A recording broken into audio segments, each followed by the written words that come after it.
What's happening, YouTube? I am sick today. I don't know what happened. My son, he was pretty sick yesterday, and you know, them kids, they always crawl up on you when you're sleeping, and he must have been huffing and puffing all over my face. I can feel it in my chest. Ooh. Ain't no fun being sick, but a little bitty old cough, cold ain't gonna stop. That don't stop dads, you know. It's gonna take more than me to put me down. So I sound extra weird today. Anywho, how? We got a little late wake up today. I'll blame it on the sick, but who knows what it is. Yesterday we were 1-0.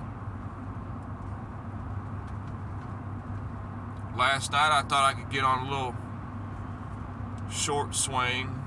Nothing big, kind of a short-term short swing. It got stopped out in profit, you know. I made whatever, 30 cents, you know. I don't play games, you know. Some trades I just leave it be. Most trades, I am quick to put that stop in profit. Quicker I get that stop, break even, or profit, the better.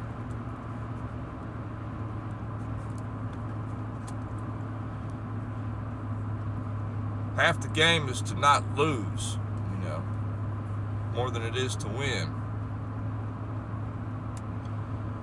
So I had a winner, I had a break even, and I had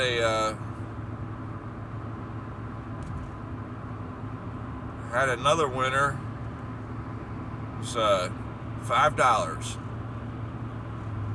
And it was off this same asset that I was trying to do this short-term swing short on, but it, you know, it had all afternoon yesterday, all night, overnight to go down. It never went down. It kept holding that area, you know.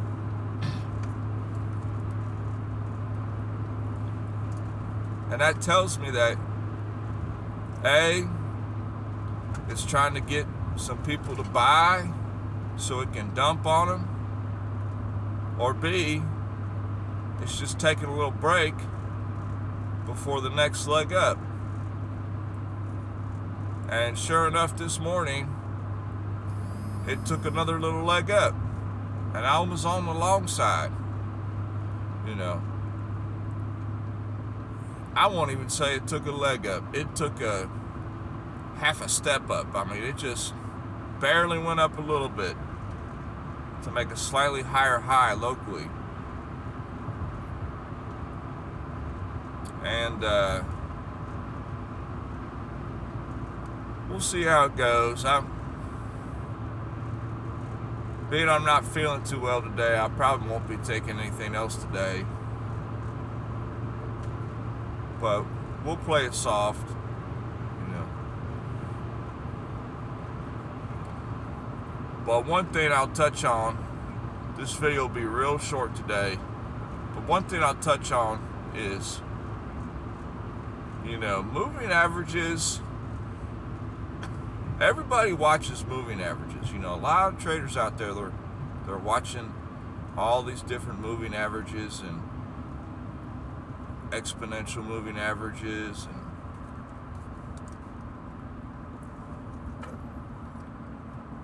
you know, they say, oh, if it's above this moving average, it's going to keep doing this, or if it's below this, it's going to keep doing this.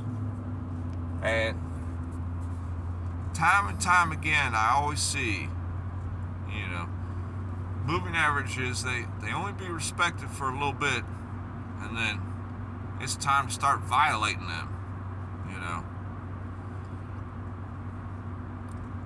And when I'm looking at continuation patterns, you know, I'm using moving averages on taking these swing continuation patterns. And if I haven't entered anything yet, I'm always waiting for it to come back to a moving average, you know. And I'm usually entering at the moving average, or, you know, slightly on the other side of a moving average. Because a lot of times what price does is it likes to go past a little moving average and then go back to where it was, you know, like a little scooping maneuver, you know, what I call a scooping maneuver. And some of my best entries ever have been on these scooping maneuvers off of moving averages, where you think it's going to bounce right off of it or reject right off of it, but it doesn't do it right off the moving average, you know. It's usually a little bit beyond the moving average, you know. And I think a lot of that has to do with the way certain traders trade, where they always use these moving averages as their stops and stuff, and that's why price always violates it a little bit, you know. It's just something to keep in mind when you're watching the charts and you're using moving averages in your strategy, and you see, well, how come it always, you know, passes the moving average and then goes right back, you know? Well, that's usually what's happening right there. But I feel like, I feel pretty bad. I'm gonna let y'all go. I'll highlight y'all later. Peace.